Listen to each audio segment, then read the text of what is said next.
मतलब है कि हर घड़ी आपके सोचने से पहले वो आपके सारे काम करता चला जाता है। हजारों ऐसी चीजें, और आप ये न सोचे कि मैं कह रहा हूं, आपके जीवन में खुद घटने लगेंगी।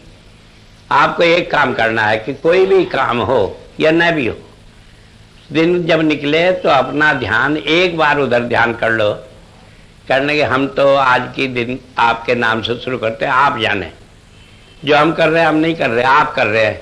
अगर आप समझे कि गलत हो रहा है तो आप रोक लियो। और जब भी कोई बात हो तो महाराज जी का, गुरु का, परमात्मा का ध्यान करके उसके ऊपर छोड़ दो। किसी का भी एक ही बात है, उसमें कोई फर्क नहीं। और फिर आप ये देखेंगे कि जो होगा वो आपकी भलाई के लिए होगा, उसमें फिर गलत नहीं हो सकता।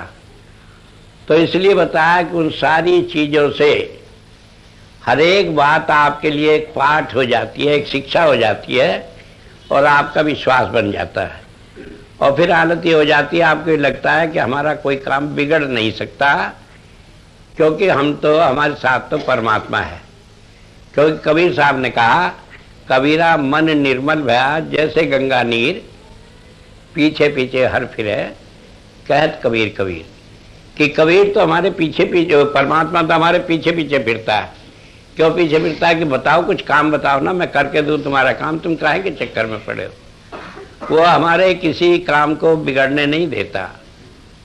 और जब हम ऐसी हालत हो जाते कि परमात्मा हमारे अंग संग रहने लगता है, तो हमारा जीवन सारे दुखों से छूट जाता है। हमें ख्याल भी नहीं होता, हाथ कट जाए, पैर कट जाए, चोट लग जाए, ऊपर से गिर पड़े, नीचे हो जाए, क्यों? संभालने वाला है।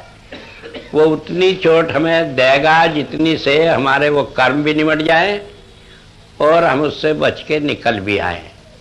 क्योंकि कर्मों का भुगतान तो कराना है, वो तो कोई छुटा नहीं, उससे तो संत नहीं छुटा, दुनियादार नहीं छुटा। लेकिन वो सारे भुगतान जैसे हाथ पर रखकर हमें पार उतार लेता है। और जब ये स्थिति बन जाए तब आपको मजा आएगा कि क्या, कि परमात्मा तो मेरी जेब में है। जो चाहूं सो करेगा, मेरे बिना कहे करेगा, मुझे परवाह किसी की। और ऐसे आदमी को जब मस्ती आती है फिर उसे दुख पास नहीं आ सकता। तो मैं आपको बताऊं, भजन आपने किया, नाम लिया, सब कुछ लिया, लेकिन अगर जो आज तक इस हालत को नहीं पहुंचे तो सारी फसल तो तैयार हो गई, लेकिन काटने से वंचित है, घर में तो कुछ आया नहीं। तो आप इस बात को देखें और आप देखेंगे कि कभी भी आपको निराशा हाथ नहीं लगेगी। आपके सारे काम आपके सोचने से पहले बनेंगे और आपको दुखों से छुटकारा मिलेगा।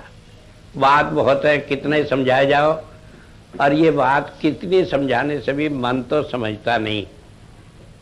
और आत्मा को समझाने का एक ही तरीका है कि सब परमात्मा की तरफ लगा लो, अपने आप समझ जाएगी। क्योंकि उसका अंश है, उसके सामने आते ही इसमें उसका प्रभाव आ जाता है, फिर इसे कोई समझाने की बात नहीं। तो भजन के लिए, मन को उधर लगाने के लिए एक ही काम करना है कि हम कोई काम करें तो पहले उसकी याद कर लें, और फिर आप भूल जाओ क्या कर रहे हैं। करने वाला अपने आप उसे संभालेगा, और तब आपको मालूम होगा कि हाँ, परमात्मा हमारे अंग संग है। कैसे लोगों ने इसे कहा और कैसे हम अपने जीवन में उसे अनुभव कर सकते हैं। इतनी बात कहकर ही मैं अपनी बात को समाप्त करता हूँ।